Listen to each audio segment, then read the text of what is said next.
Mi marido vació mi cuenta bancaria y viajó a Roma con su amante y mi hijo de 7 años. 3 días después, mi hijo me llamó llorando: mamá, ¿qué hiciste? Mi venganza fue plena. Antes de comenzar, cuéntame en los comentarios, ¿desde qué ciudad me estás escuchando? Me encantaría saber hasta dónde ha llegado esta historia. Ahora sí, prepárate. La sangre aún estaba fresca entre sus piernas cuando abrió la puerta de su casa y supo, en lo más profundo de su cuerpo cansado, que algo no estaba bien. Laura tenía 39 años. Abogada. Madre. Esposa. Sobreviviente de un cáncer del que nadie sabía, excepto ella. Acababa de salir del quirófano después de una histerectomía que había pospuesto durante meses. Lo hizo sola. Pagó sola. Sufrió sola. No se lo dijo a su hijo, ni a su esposo. Porque siempre creyó que cargar con el dolor ajeno era una forma de amor. Ese día, apenas bajó del taxi, el chofer la ayudó a tomar la maleta. Ella sonrió. Esa sonrisa de quien agradece, aunque el cuerpo le tiemble por dentro. El ascensor olía a desinfectante. Una sensación pesada se le instaló en el estómago. La llave encajó en la cerradura, pero la casa estaba vacía. Vacía no como cuando se va uno al colegio y otro al trabajo. Vacía como un desgarro. El silencio la abofeteó. Ni el ruido del televisor. Ni el sonido de la cafetera que su esposo solía encender como ritual de la mañana. Ni los gritos de su hijo jugando con sus autitos. Solo eso, un aire helado, espeso, irrespirable. Y ahí estaba. En la mesa del comedor. Una hoja, arrancada de su cuaderno, doblada por la mitad. La tinta corrida. Una caligrafía que reconocería entre miles. La de Daniel. No me busques. Me llevé lo que me corresponde. Él está mejor conmigo. Laura no gritó. No cayó al suelo. No rompió nada. Solo se quedó de pie. Mirando esa frase como si fuera un acertijo. Como si su cerebro, aún adormecido por la anestesia, no pudiera decodificar lo que acababa de leer. El cuerpo le temblaba. Caminó, torpe, hasta la cocina. No estaba la taza de su hijo. No estaban los dibujos en la heladera. La mochila del colegio había desaparecido. Ni rastro del peluche de su hijo, ese que no soltaba nunca ni para dormir. Fue directo a su oficina. Encendió la computadora con dedos torpes. Abrió su home banking. Saldo disponible, 0 horas. Todo. Todo lo que había ahorrado. Los fondos de emergencia. El seguro. Las transferencias programadas. Hasta los pequeños movimientos que ella había hecho semanas antes para pagar el hospital. Todo, borrado. Las cámaras de seguridad del hogar, desconectadas. La aplicación decía sin señal. Revisó su celular. Ni un solo mensaje de Daniel. Intentó llamarlo. Apagado. Intentó con la línea fija. Silencio. Abrió su correo. Entre las notificaciones del hospital y las promociones sin sentido, una alerta automática. Confirmación de vuelo, Ita Airways. Destino, Roma. Pasajeros, Daniel Romero, Paula Torres y Mateo Romero. 3 nombres. 3 boletos. El suyo no estaba. Se levantó de golpe. El cuerpo se le dobló por el dolor de los puntos aún frescos en el vientre. Se apoyó en la pared. Tragó saliva. Y entonces gritó. Un grito seco, ahogado, que no era humano. No era voz. Era un derrumbe. No, no, no, no, no. Repetía como una letanía desesperada, buscando oxígeno, comprensión, lógica. Marcó el número de Paula, su mejor amiga. La única que estuvo con ella en el hospital. La que cuidó a Mateo mientras ella firmaba los papeles de la cirugía. Sonó una vez, 2, 3. Buzón. Volvió a marcar. Buzón. Marcó al colegio. Buenas tardes, soy la mamá de Mateo Romero. ¿Mi hijo fue al colegio estos días? No, señora. Justamente queríamos llamarla. El papá informó que usted estaba de viaje y que él se haría cargo unos días. No ha vuelto desde el miércoles. Miércoles. Ese fue el día de la cirugía. Ese fue el día que Paula la abrazó en la habitación del hospital y le dijo: y tranquila. Él se queda conmigo. Vos no te preocupes por nada. El sabor metálico de la traición se le pegó a la garganta. Volvió al living. Se sentó. Abrazó una almohada que aún olía a su hijo. Pensó en la última vez que lo vio. Le había besado la frente antes de que Paula se lo llevara a dormir a su casa, mientras ella ingresaba para la operación. ¿Vas a estar bien, mami?, había preguntado el niño con esos ojos grandes. Sí, mi amor. Solo es un chequeo. Volveré en unos días. Paula te va a cuidar, ¿sí? ¿Y papá? Papá va a estar cerca. Mentiras. Ella mintió. Y le mintieron a ella. Llamó al padre de Daniel. Atendió con voz confusa. Laura. ¡Qué sorpresa! ¿Sabes dónde está tu hijo? Supongo que con ustedes. Vació mi cuenta. Se llevó a Mateo. Viajaron a Roma con Paula. Silencio al otro lado. ¿Roma? ¿No sabías? Yo. No. Me dijo que estaban de vacaciones. Que vos estabas internada por algo menor. Dios mío. Laura colgó. El cuerpo ya no respondía. Llamó a su ginecóloga. Le pidió algo para el dolor, para el insomnio. Le habló entrecortado. No dijo todo. Apenas murmuró que estaba sola, recién operada, y sin fuerzas. Los días siguientes se movieron como una película a cámara lenta. Laura apenas comía. Apenas hablaba. Comenzó a buscar abogados. A revisar documentos. A trazar una línea entre todo lo que no había querido ver. Entre todo lo que aceptó callada. Las señales estaban.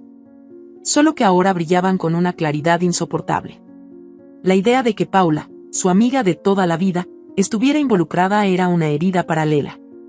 Paula, la madrina de su hijo. Paula, la que le preparó sopa mientras temblaba de fiebre por la quimioterapia. Paula, la que abrazó a Mateo mientras ella vomitaba sangre en el baño. En una carpeta de documentos antiguos, Laura encontró algo extraño. Un contrato de su departamento de soltera, ese que nunca había vendido. Según el sistema, fue vendido hace 2 meses. Firmado por ella. Ella nunca lo firmó. El documento estaba falsificado. Entonces entendió, todo había sido premeditado. Paula, su amiga. Daniel, su esposo. Se habían preparado. Habían hecho los movimientos uno a uno, con paciencia. Le habían mentido en su cara mientras sonreían. Mientras Mateo jugaba a sus pies. Y lo peor, se lo habían llevado. A él. A su niño. Lo que hicieron con el dinero dolía. Pero lo que hicieron con su hijo era imperdonable. El tercer día llegó como una ola fría. Laura intentó comer algo. Apenas un té. Se duchó por primera vez en 48 horas. Caminó por la casa vacía. Abrió el armario de Mateo. Aún quedaban algunos juguetes. Su peluche favorito. Un dibujo a medio terminar. Un cuaderno con garabatos donde había escrito "Mamá es una guerrera". Y entonces sonó el teléfono. Un número desconocido. Internacional. El corazón le latía como un tambor. Atendió. Temblando. Hola. Su voz era apenas un susurro. Silencio. Respiración agitada al otro lado. Hola. ¿Quién habla? Un sollozo. Mamá. Laura sintió que el piso desaparecía. Mateo. ¿Estás bien? ¿Dónde estás, mi amor? Mamá, ¿qué hiciste? La pregunta le perforó el alma. ¿Qué hice? ¿Qué te dijeron? Papá está enojado. Dice que te fuiste porque ya no nos querés. Paula dice que no vas a volver. Laura tragó saliva. Se apoyó contra la pared. Luchó por no romperse. Escúchame bien, mi amor. Nada de eso es cierto. Yo te amo. Te amo más que a nada en el mundo. Me obligaron a estar lejos, ¿entendés? Estoy viniendo por vos. ¿Por qué te fuiste, mamá? Yo no quería venir. Te voy a buscar, Mateo. Lo prometo. No te voy a dejar ahí. Pero necesito que confíes en mí, ¿sí? El niño volvió a llorar. Un llanto ahogado, como si no pudiera hacerlo en voz alta. Te extraño. Yo también, mi amor. Mucho. Entonces la llamada se cortó. Laura se quedó ahí. De pie. Con el teléfono en la mano. Mirando un punto invisible. En ese instante, algo cambió dentro de ella. No fue ira. No fue odio. Fue una decisión. Daniel no sabía a quién había dejado atrás. Paula no imaginaba lo que había despertado. El mundo les enseñaría que traicionar a una mujer rota es peligroso. Pero traicionar a una madre, eso no se perdona. Laura respiró hondo mientras el auricular aún colgaba del cable. El pitido constante del otro lado se convirtió en un eco incómodo, como si el universo quisiera asegurarse de que ella no olvidara esa última frase. «Mamá, ¿qué hiciste?» Aquel susurro de su hijo, cargado de confusión, dolor y miedo, la perseguía como una cadena alrededor del cuello. Durante los días que siguieron, no durmió más de 2 horas seguidas. No comió sentada. No se permitió llorar más de lo estrictamente necesario. Sabía que si se rompía de verdad, no quedaría nadie para recoger los pedazos. Su cuerpo aún ardía por la cirugía, pero había aprendido hacía mucho que el dolor físico es mucho más sencillo que el de una traición cuidadosamente ejecutada. Recordó las palabras de Daniel, hacía 6 años, cuando aún creía en los pactos eternos. Cuando tu empresa despegue, yo volveré a trabajar, ¿sí? Claro, amor. Solo dame 6 meses más. Él nunca pensó cumplirlo. Y ella tardó demasiado en entenderlo. Flashback. 7 años antes. Laura recién había dado a luz. Había dejado su puesto en una de las firmas penales más prestigiosas del país. Una mujer brillante, feroz en juicio, temida por fiscales y adorada por sus clientes. Pero cuando Mateo nació, todo cambió. Daniel se había quedado sin trabajo por tercera vez en menos de 2 años. Esta vez, por una reestructuración injusta, según él. Laura creyó. Como siempre. Porque amar, para ella, era ceder. Confiar. Apostar doble incluso después de haber perdido. No te preocupes, amor. Vamos a estar bien, le dijo mientras lo abrazaba. Yo aguanto. Tú solo enfócate. Daniel montó su primer emprendimiento en tecnología. Un sitio de venta de relojes de lujo. Usó los ahorros de Laura. Fracasó en 6 meses. Luego vino un negocio de comida saludable por suscripción. Más promesas, más dinero de ella, otro cierre inesperado. Después, una consultora de marketing para startups. Su favorita, porque usaba muchas palabras técnicas. Parecía que sabía de lo que hablaba. Pero no duró. Nada lo hacía. Cada vez que fallaba, ella era la que sostenía el timón. Buscaba soluciones. Hacía magia con la economía del hogar. Vendía objetos personales. Renunciaba a pequeños sueños. Lo hizo sin quejarse, creyendo que estaba construyendo algo. Una familia fuerte. Un futuro compartido. Las conversaciones se volvían repetidas. ¿Y cuándo vuelvo yo a trabajar? Te juro que ya casi. Me están por cerrar una ronda con unos inversores. Este es el bueno. Y ella, ilusa, volvía a confiar. Porque todavía no entendía que el amor también puede ser una forma de autoengaño. 1 año después, Mateo empezó el jardín. Laura comenzó a mandar currículums, ilusionada por retomar su carrera.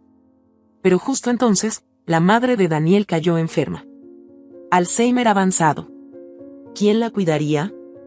Daniel no podía, decía él. Tenía demasiadas reuniones. No era justo pagar a una enfermera, cuando Laura estaba en casa. Es temporal, prometió Daniel una noche. Apenas mamá esté estable, lo hablamos. Laura accedió. Porque así era ella. Porque así la habían criado. Porque una buena mujer sacrifica. La madre de Daniel vivió 3 años más. En el último año, ni siquiera reconocía a Laura. Pero cuando abría los ojos y la miraba, era como si supiera. Como si intuyera que esa mujer, la que la alimentaba, la que limpiaba sus heridas, no lo hacía por deber.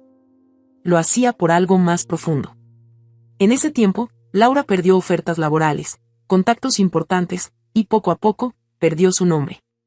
Pasó de ser la brillante abogada penalista a la esposa de Daniel, a la mamá de Mateo. Nadie preguntaba por sus logros. Solo por la receta de su tarta de verduras.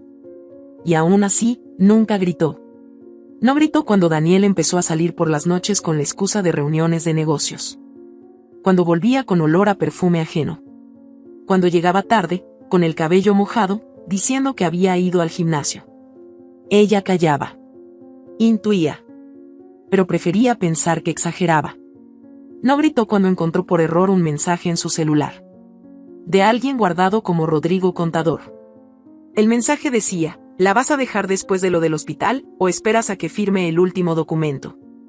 Daniel había borrado el chat al día siguiente. Ella fingió no haberlo leído.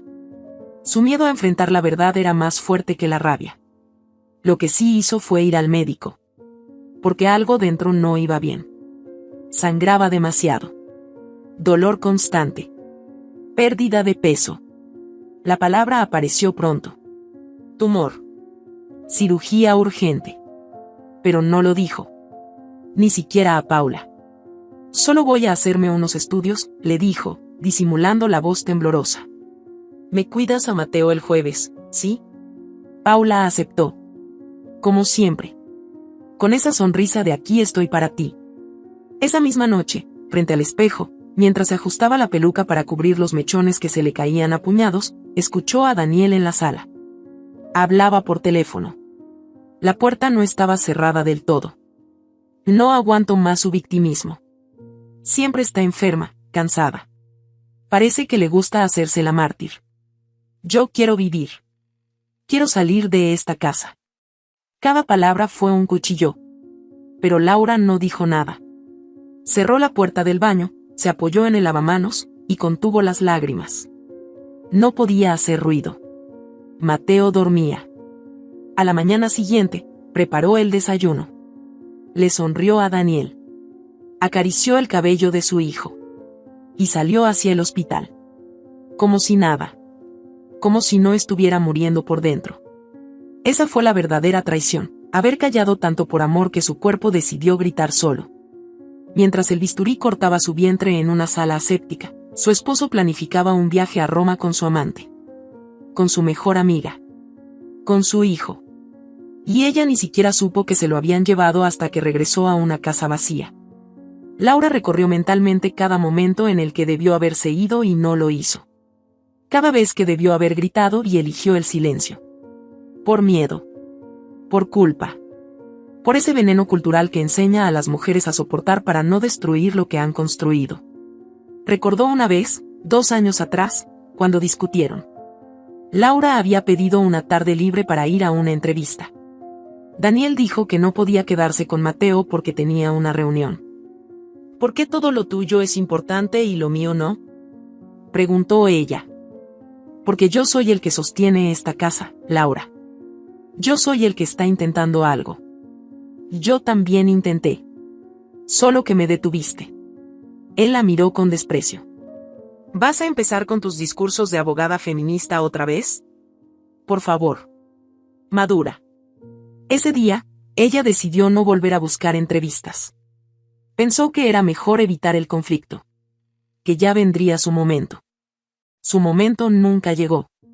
Laura caminó por la casa esa madrugada, tocando cada objeto como si fuera parte de un museo de la traición.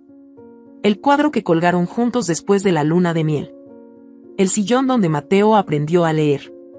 El escritorio donde ella escondía sus diarios. Abrió uno. El primero. De cuando Mateo era bebé. Daniel volvió tarde otra vez. Me dijo que el tráfico estaba imposible. Pero había olor a perfume en su camisa. No quiero pensar mal. Tal vez estoy exagerando. No debo arruinar lo que tenemos por una sospecha. Mateo dijo mamá por primera vez. Se lo conté a Daniel. Apenas sonrió. Estaba ocupado con una llamada. A veces siento que no le importan estos momentos. Hoy pensé en volver al bufete. Extraño mi nombre en una puerta. Extraño defender a alguien. Ser yo. Pero sé que ahora lo que más importa es cuidar a los míos. Cuidar a los suyos. Siempre cuidar. A todos. Menos a ella misma. Cerró el diario con fuerza. Abrió el portátil. Entró a su antiguo correo de trabajo. Aún conservaba acceso. Cientos de correos. Propuestas de casos que rechazó. Invitaciones a conferencias. Ofertas de colaboración. Todo ignorado. Por estar disponible para los demás. Laura ya no quería estar disponible para nadie. La rabia comenzó a transformarse en una especie de fuego ordenado. No quemaba. Iluminaba. Abrió una nueva carpeta. Llamó a un ex colega. Le contó la mitad. Lo suficiente. Laura. ¿Vas a denunciarlo? Voy a hacerlo todo. Pero primero, voy a saber exactamente con quién estoy tratando. ¿Te necesitas ayuda? Necesito que me recuerdes quién era antes de todo esto. Del otro lado del teléfono, silencio. Luego una risa suave. Eras la que hacía llorar a jueces con sus alegatos. La que ganaba casos que nadie quería tocar. La que no temía a nada. Laura cerró los ojos. Entonces, es hora de volver. Colgó. El sol aún no salía. Se duchó. Se puso una camisa blanca. Maquillaje leve. Casi profesional. Acomodó su cabello. Se miró al espejo. No para verse bonita. Para reconocerse. El reflejo ya no era el de una víctima. Era el de una mujer con hambre de verdad. Mateo la había llamado con miedo. Le habían mentido. Lo habían confundido. Pero él también sabría quién era su madre. Y lo que una madre puede hacer, cuando ya no tiene nada que perder.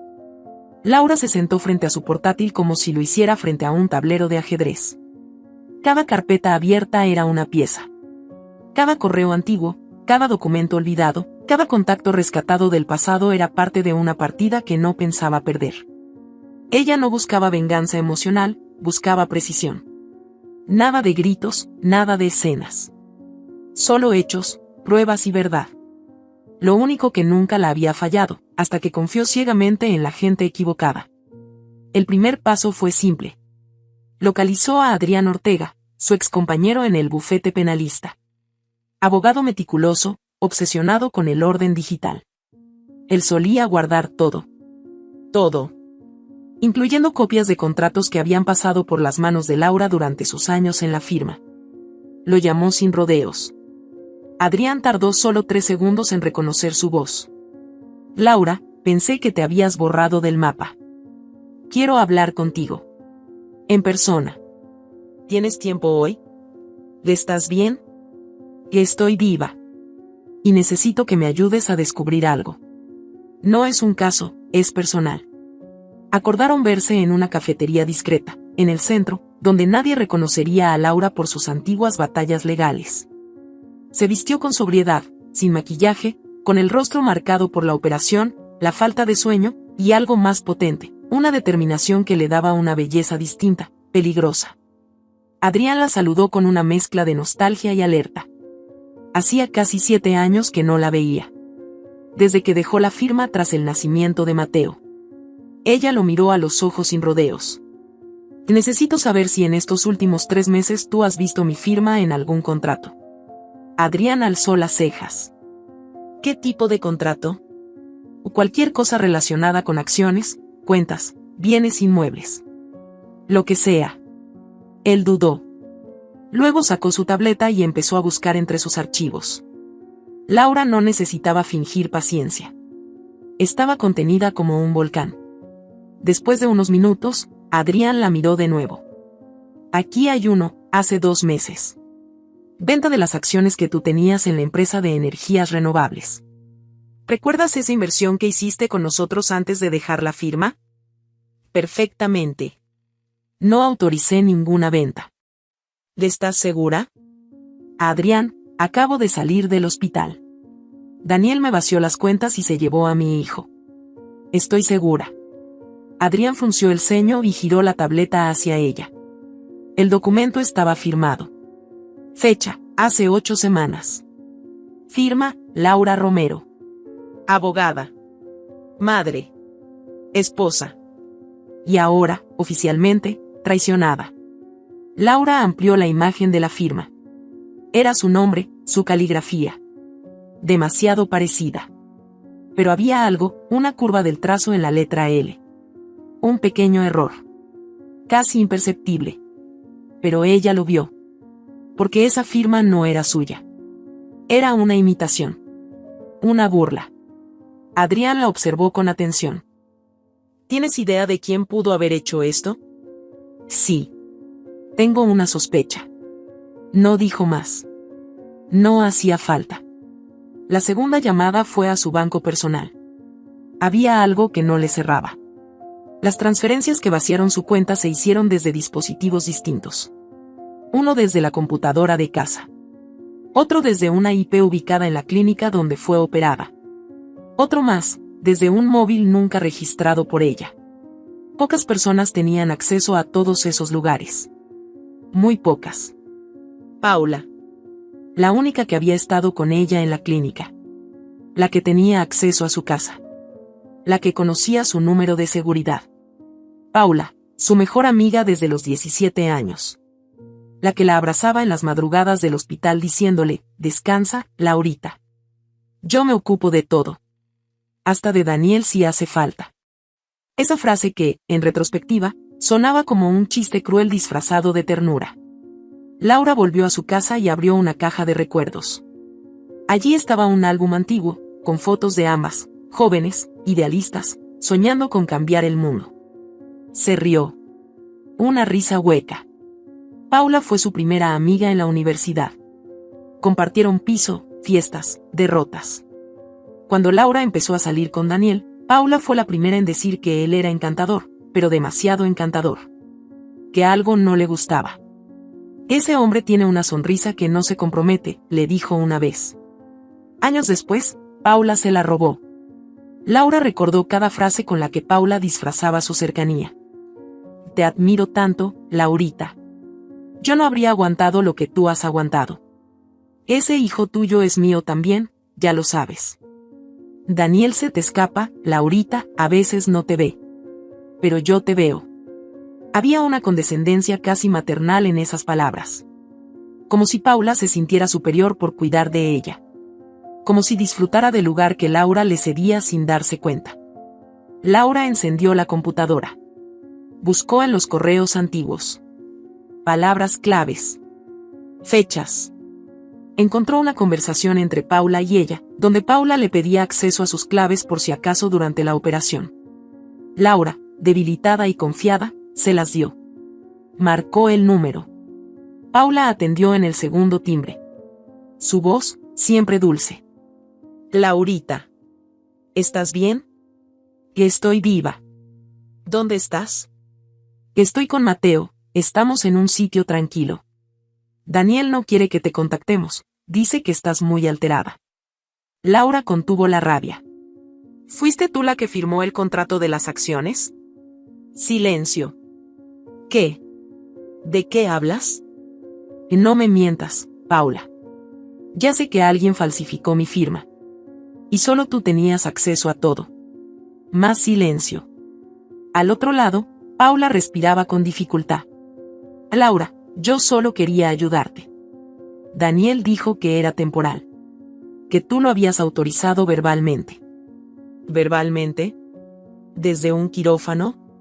¿Con una anestesia en el cuerpo? Paula no respondió. ¿Por qué lo hiciste? No lo entiendes. Daniel me dijo que tú sabías. Que no querías seguir con esa inversión. Que ya no te importaba. Yo solo quise ayudarte. ¿Ayudarme? ¿Ayudarme a qué?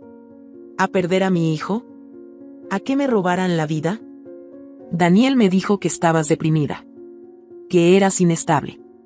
Yo, Pensé que lo mejor era que Mateo tuviera un entorno sano. Laura se quedó en silencio. Las palabras la golpeaban, pero no la tumbaban. ¿Es sano?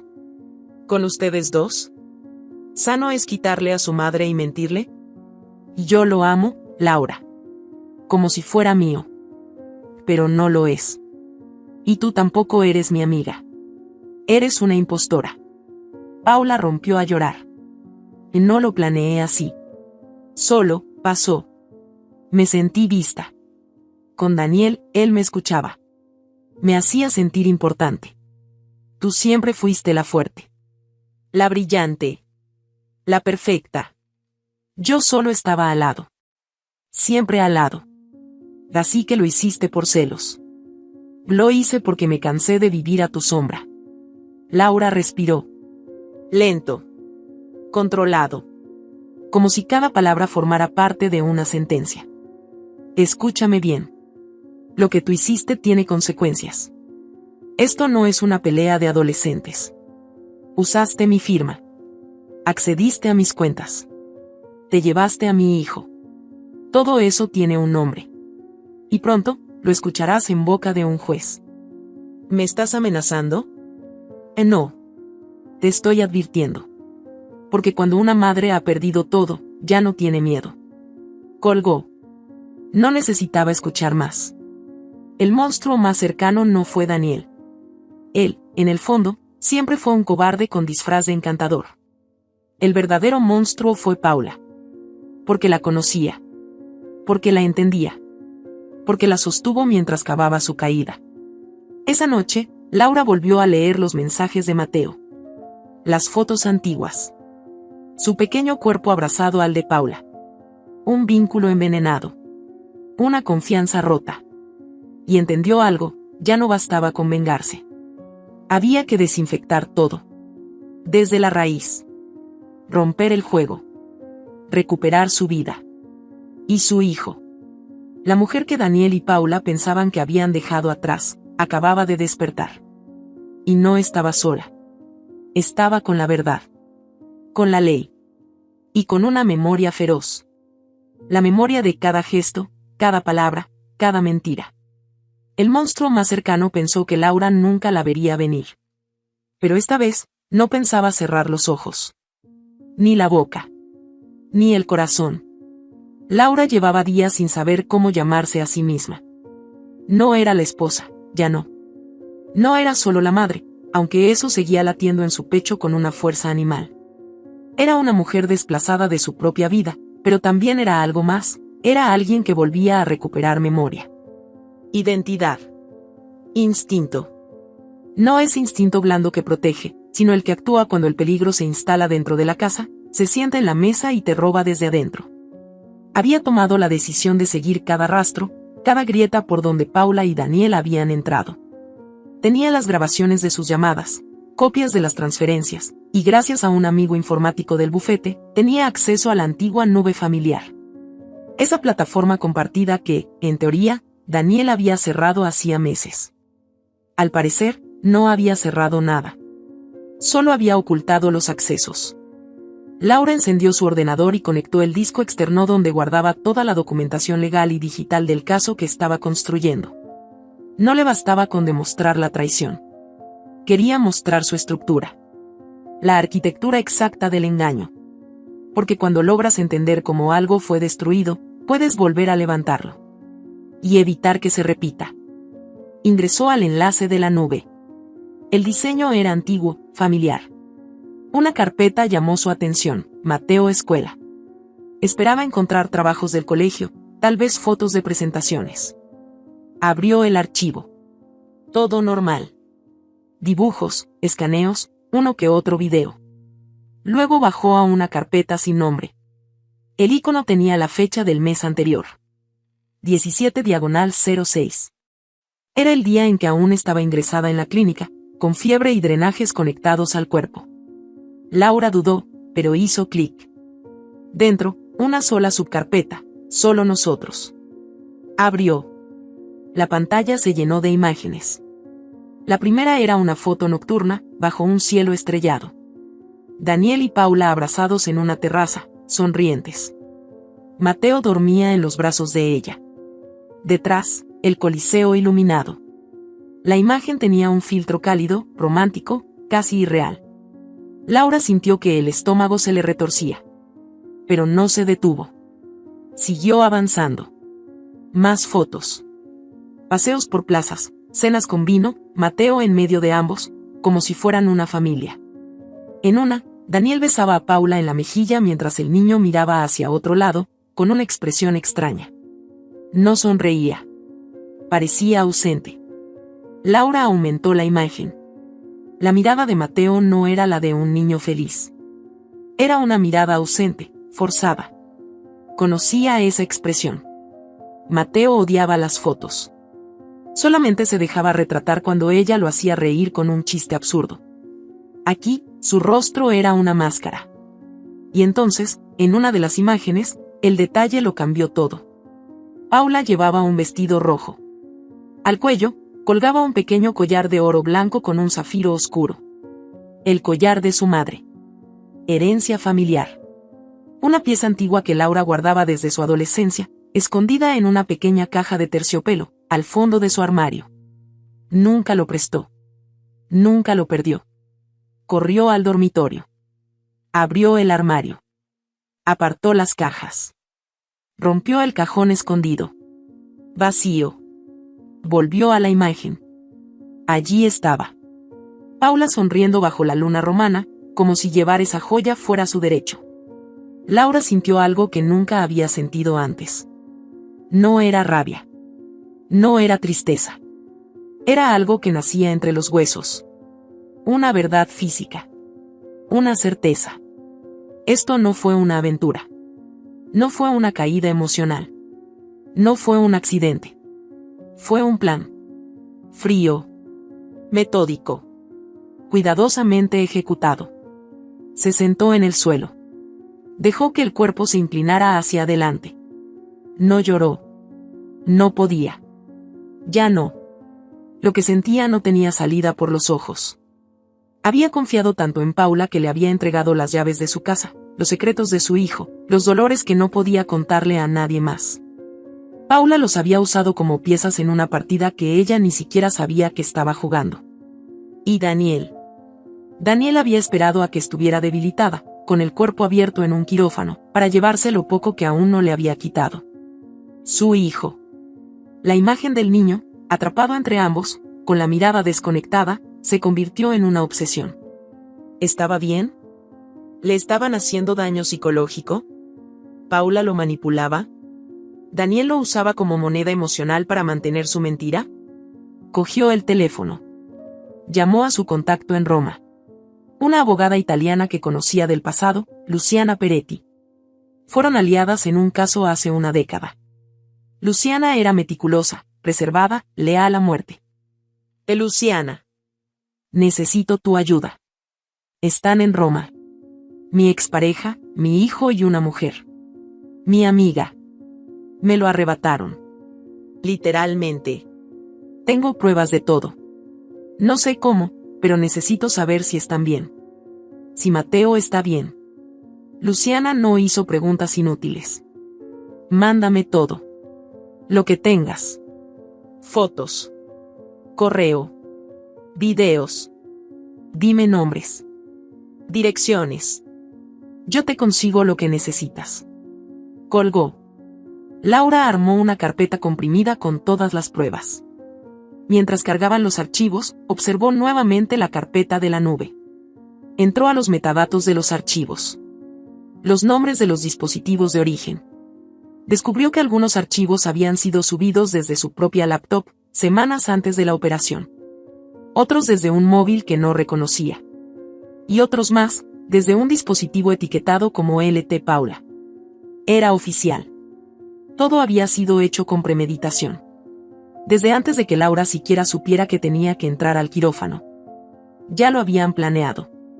Mientras ella pensaba en sobrevivir, ellos pensaban en cómo quitarle todo. Recibió un mensaje. Era Luciana. Un archivo adjunto. Grabación de cámaras de seguridad del Hotel Firenze, Roma. Fecha, 21/06. Laura le dio play. Imágenes borrosas del lobby. Ahí estaban. Daniel con gafas de sol, Paula con un sombrero amplio. Mateo entre ambos. Caminaban como una pareja establecida. Ella tocaba el hombro de Daniel con familiaridad. Se reían. Ella empujaba la maleta del niño. En el siguiente video, Mateo caminaba solo por el pasillo del hotel. Tenía una camiseta del Inter de Milán, pero su expresión era la misma. Apagado. Como si no quisiera estar ahí. Como si supiera que todo estaba mal, pero no supiera cómo decirlo. Laura sintió que algo dentro de ella se quebraba. El instinto le gritaba que su hijo no estaba bien. Que aunque no tuviera golpes, lo estaban silenciando.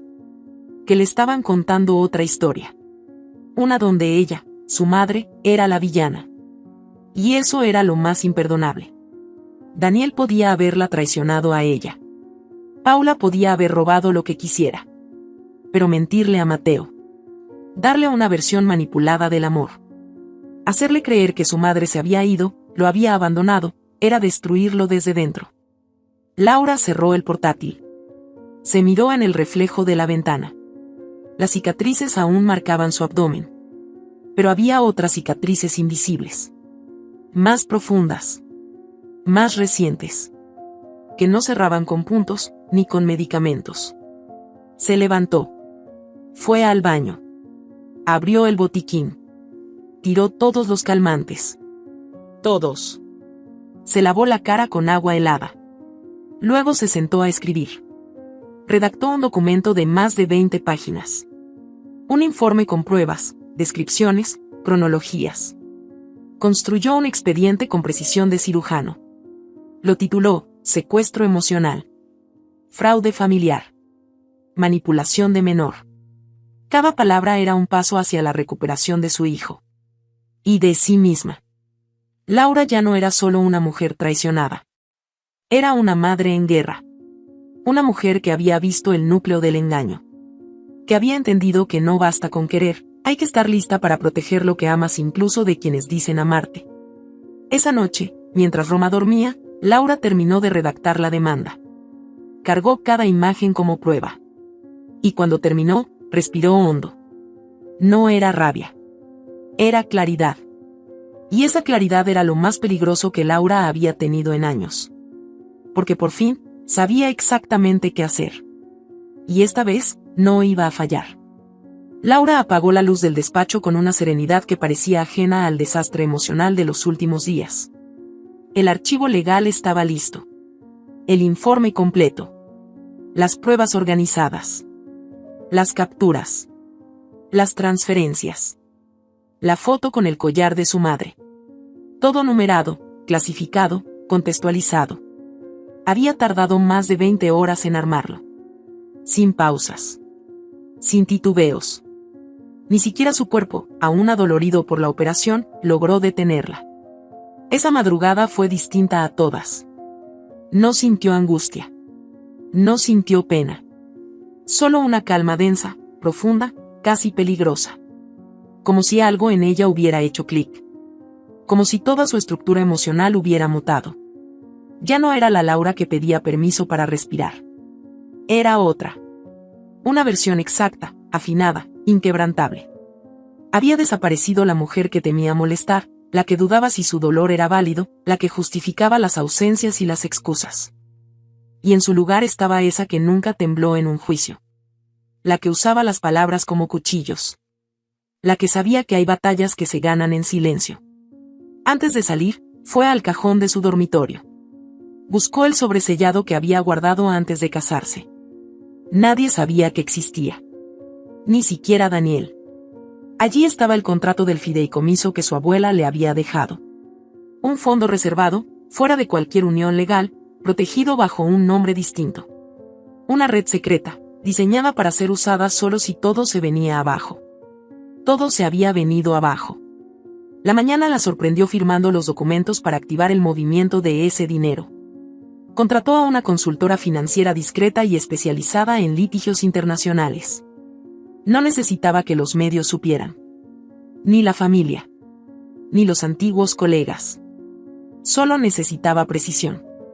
Mientras el país despertaba, Ella ya tenía en su escritorio una lista de abogados en Roma, investigadores privados, expertos en derecho de familia transfronterizo. Era una red completa. Eficiente. Letal. Marcó el número de Luciana Peretti, su aliada en Roma. Necesito que armes un equipo. Discreto. Quiero a los mejores. ¿Para un juicio?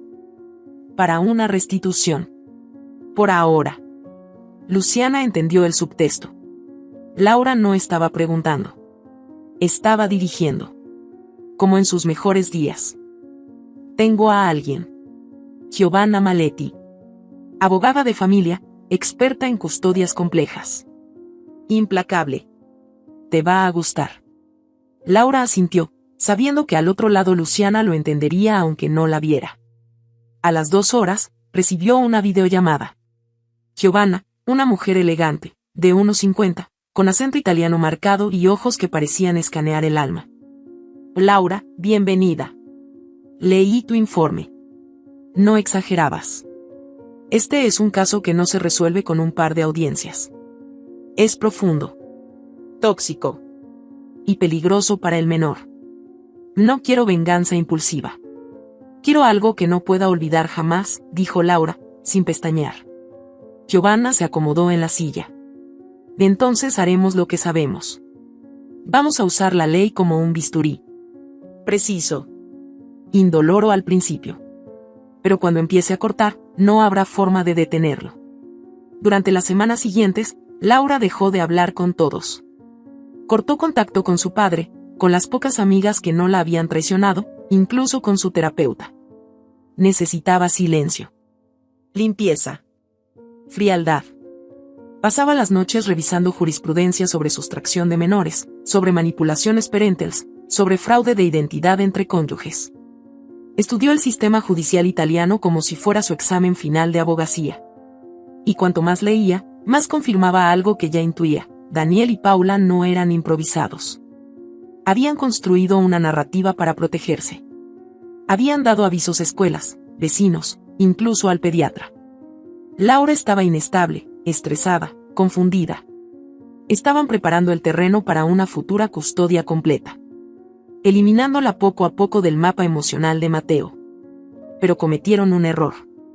Subestimaron su capacidad de reconstruirse. Laura contrató a un hacker ético.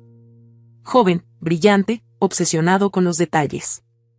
Y necesito rastrear movimientos bancarios, conexiones de dispositivos, correos. Todo lo que hayan enviado o recibido en el último año. Especialmente desde que Paula empezó a venir más seguido a casa. El chico, de apenas 20 y pocos, la miró con respeto silencioso. ¿Quieren que juegue sucio? No. Quiero que juegues como ellos. Solo que tú sí vas a ganar. Durante días, el joven le enviaba informes. Correos cruzados entre Daniel y Paula con códigos internos. Conversaciones borradas. Fotos privadas. Documentos digitalizados con su firma falsificada. Y en medio de todo, un audio. Era de Paula. Le hablaba a Daniel. No le tengas lástima. Ella siempre fue más lista que nosotros. Pero ya no lo es. Está enferma, débil, anestesiada. Esta es nuestra ventana, Dani. ¿Es ahora o nunca? ¿O quieres volver a vivir como su sombra? Laura escuchó ese audio en la oscuridad de su sala. Una y otra vez. No por dolor. Por estrategia. Sabía que esa era la prueba emocional más poderosa que podía usar. Porque ahí no había solo fraude legal. Había intención. Había desprecio. Había planificación. Su hijo estaba creciendo entre esas voces. Y eso era lo que ella no iba a permitir. En sus pesadillas, Mateo la miraba desde un pasillo largo, en un hotel extranjero, con ojos vacíos.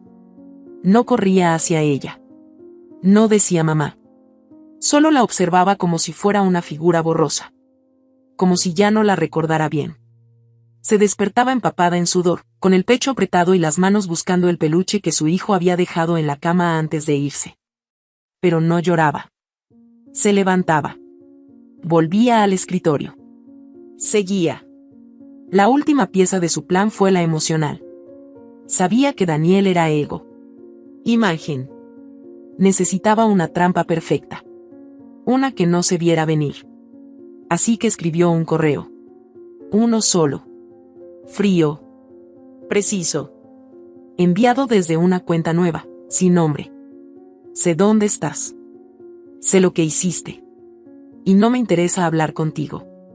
Solo quiero a Mateo. No voy a rogar. No voy a negociar. Pero si no vuelvo a escucharlo en las próximas 72 horas, te prometo que la verdad sobre ti y Paula va a salir. Y no será en un juzgado. Será en los medios. Con fotos. Con audios. Con pruebas. Tienes una opción. Solo una. No firmó. No pidió respuesta. Daniel tardó menos de 3 horas en contestar. Laura. Por favor. Podemos hablar. Esto se nos fue de las manos. Mateo te extraña. No me hagas esto. No lo expongas. Ella sonrió. No por satisfacción. Por confirmación. Él sabía que había perdido el control. Esa noche, Laura se duchó lentamente. Puso música suave. Se vistió con una camisa blanca y un pantalón oscuro. Preparó café. Luego se sentó frente al ordenador. Había llegado el momento. El equipo legal en Roma ya estaba listo. Luciana había conseguido una audiencia urgente con el Tribunal de Familia. El informe estaba presentado. Los audios traducidos. Las pruebas ordenadas. La primera cita era en 72 horas. Laura iba a viajar. Por primera vez desde que todo comenzó, miró su reflejo sin buscar señales de derrota. No había rastro de la mujer que despertó sola después de una cirugía y encontró su casa vacía. Solo quedaba una figura nueva. Firme. Silenciosa. Letal. Y no era venganza lo que buscaba. Era justicia. Y esta vez, no temblaría. Porque cuando la calma llega después del caos, no se va. Se instala. Y hace de ti algo que el mundo no sabe cómo enfrentar. El avión aterrizó a las 6:02 de la mañana. Roma aún dormía detrás de una bruma gris y melancólica. Laura descendió del vuelo con la mirada firme, la respiración contenida y una carpeta delgada entre las manos. Dentro, la sentencia no escrita que venía a ejecutar. No era una turista. No era una madre que venía a rogar. Era una mujer que había aprendido a destruir sin levantar la voz. El abogado internacional que contrató la esperaba en la salida. Salvatore Mesano, un hombre de pocos gestos, voz medida y una eficiencia escalofriante. A su lado, Giulia Ferro, una asistente social designada por el Tribunal de Menores, joven, firme y con una mirada de esas que atraviesan el alma. Señora Romero, saludó Salvatore, estrechándole la mano. Está todo preparado. El juez recibió el informe esta madrugada. La orden está firmada. Solo falta usted. Entonces vamos. Subieron al coche sin perder tiempo. Durante el trayecto, Laura observó la ciudad sin verla. Los edificios antiguos, los callejones estrechos, los turistas con cámaras.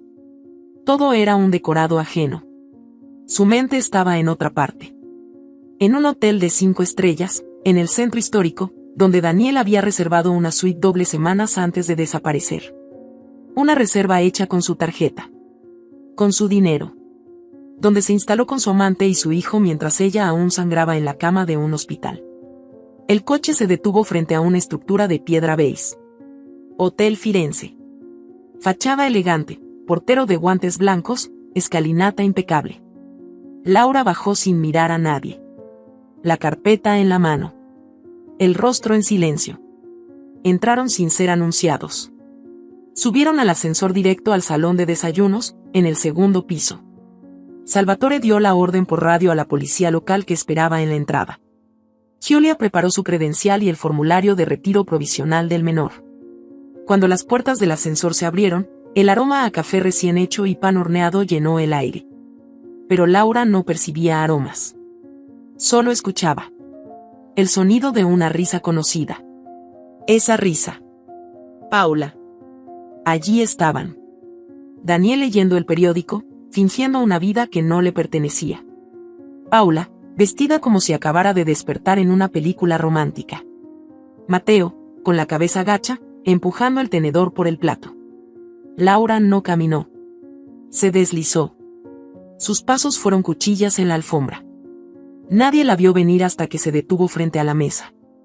Daniel Romero, estás acusado de fraude, sustracción internacional de menores y suplantación de identidad. El Tribunal de Menores de Roma ha emitido una orden de arresto y restitución inmediata del menor Mateo Romero. El silencio fue absoluto. Daniel alzó la cabeza como si despertara de un sueño. Paula se puso de pie de un salto, derramando café. No puedes hacer esto aquí. Laura la miró. Los ojos como dos cuchillas heladas. Ya lo hice. El show terminó. Los comensales comenzaron a observar. Algunos grababan discretamente con sus móviles. La escena era cinematográfica. Salvatore se acercó y entregó los documentos a Daniel. 2 agentes de policía entraron por la izquierda.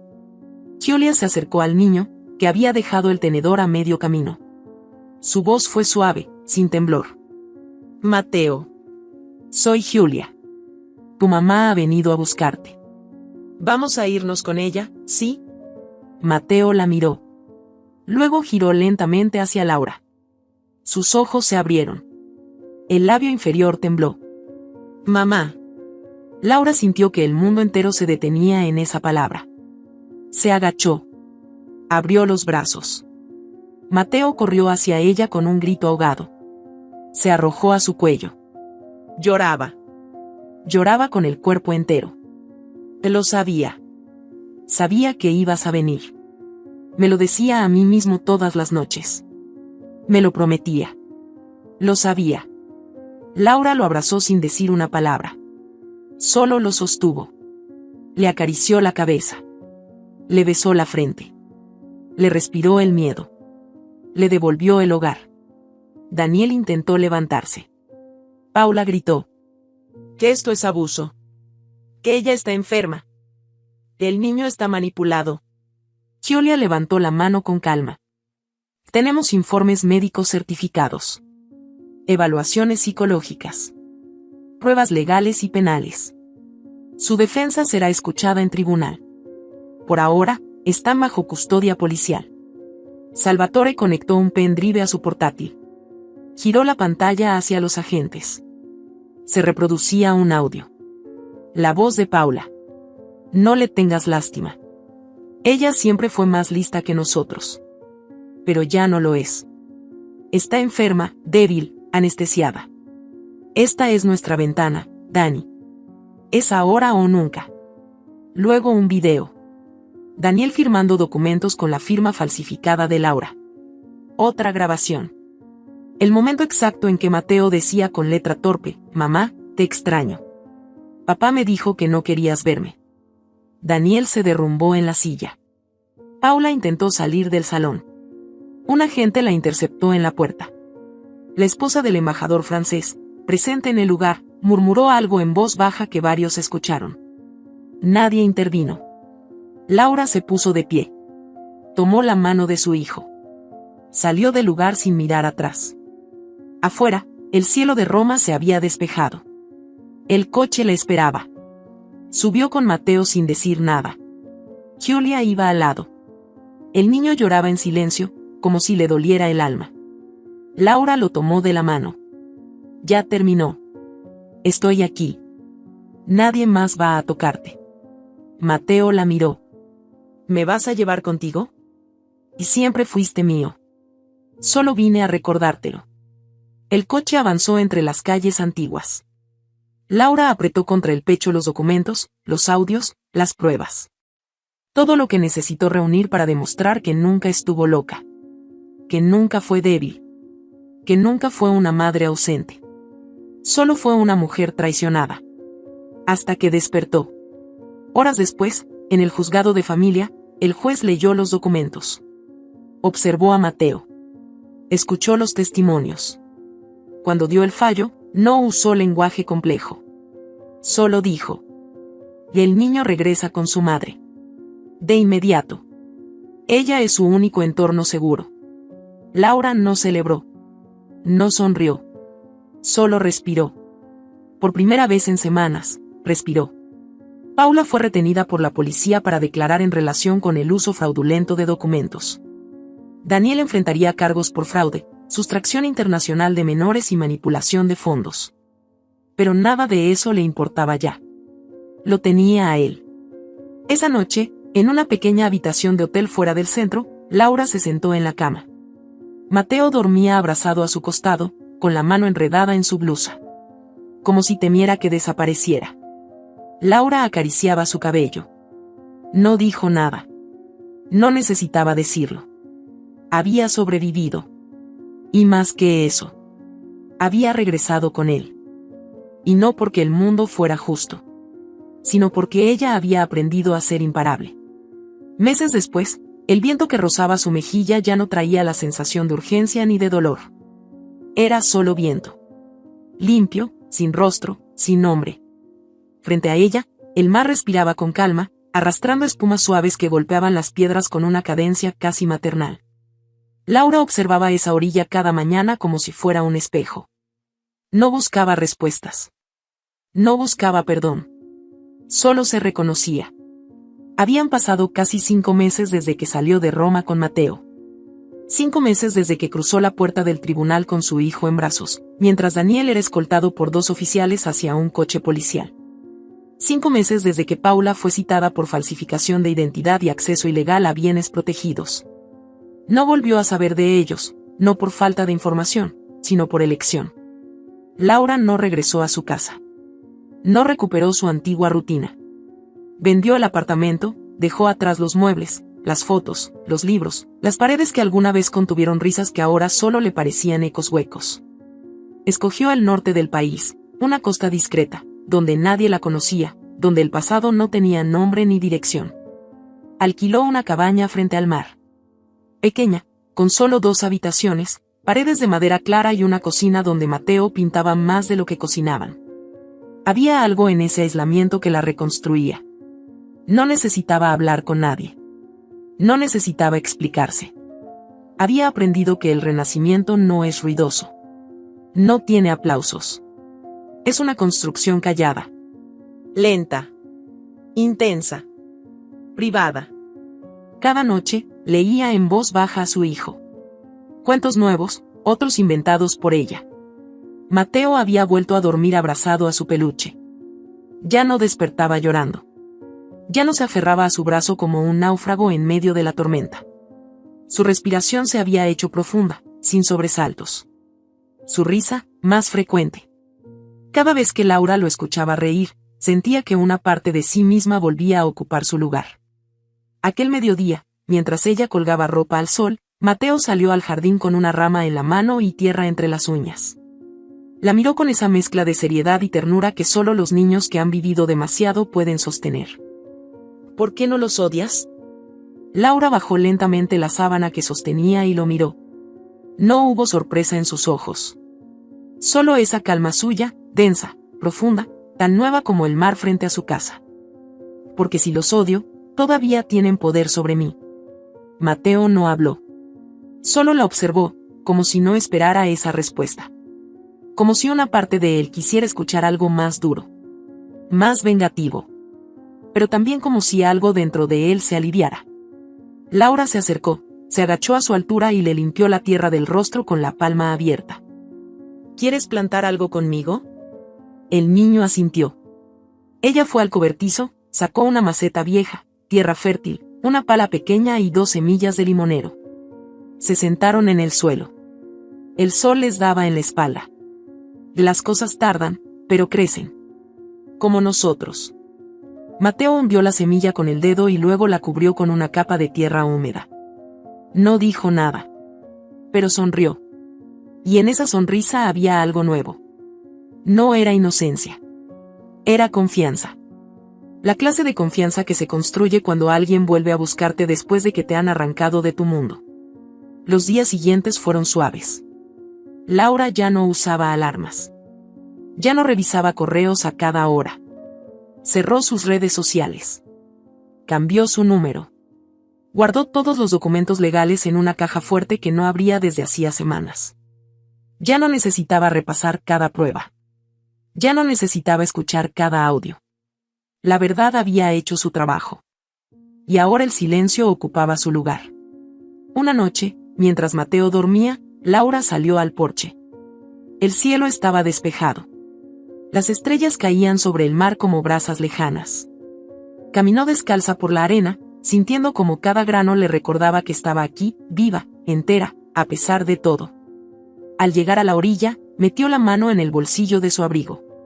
Sacó un objeto pequeño, metálico. Lo sostuvo entre los dedos. Era su anillo de bodas. No lo había llevado desde que Daniel desapareció, pero tampoco lo había tirado. Hasta ahora. Lo miró por última vez. Y esto no significa nada, dijo en voz baja, como si hablara con una sombra. Y lo lanzó al mar. El sonido fue apenas un susurro en el agua. El objeto desapareció. Y con él, una etapa entera. No un cierre simbólico. No una catarsis teatral. Un final real. Laura respiró hondo. Se quedó de pie mirando el horizonte hasta que los pies se le hundieron en la arena. Hasta que el frío empezó a subirle por las piernas. Y cuando volvió a casa, no encendió ninguna luz. Se metió en la cama junto a su hijo. Le besó la frente. Y durmió sin soñar. Semanas después, Laura recibió una carta certificada. Provenía del juzgado de Roma. El sobre decía, cierre de causa. Dentro, una hoja sellada, firmada por el juez de familia. Custodia total. Caso cerrado. Daniel había aceptado no apelar. Paula no había presentado defensa. Ambos quedaban bajo observación judicial en sus respectivos países. No se les permitiría contacto alguno con Mateo sin autorización legal. Laura leyó la carta una sola vez. Luego la guardó sin dramatismo. Sabía que eso no le devolvía lo que perdió. Pero también sabía que ya no importaba. Porque no se trataba de ganar una batalla. Se trataba de algo más profundo. Laura había dejado de vivir para que la eligieran. Dejó de mendigar afecto, de justificar ausencias, de permitir que su generosidad fuera convertida en debilidad. Había comprendido, después de una vida entera entregando todo, que su error no fue confiar, sino callar cuando empezaron a robarle partes de sí misma. A veces, para renacer, hay que quemar la historia hasta los cimientos. No limpiar. No ordenar. Quemar. Verla caer. Oler el humo. Sentir el vacío. Y luego, empezar otra vez. La historia de Laura no terminó con una foto familiar perfecta. No hubo reconciliación. No hubo una mesa de domingo donde todos hicieran las paces. Lo que hubo fue verdad. Justicia. Y una certeza indestructible. Jamás volvería a permitir que alguien decidiera por ella. No buscó venganza. Encontró equilibrio. No quiso demostrar fuerza. Simplemente, la descubrió. Y cuando nadie creyó en ella, ella eligió creer en sí misma.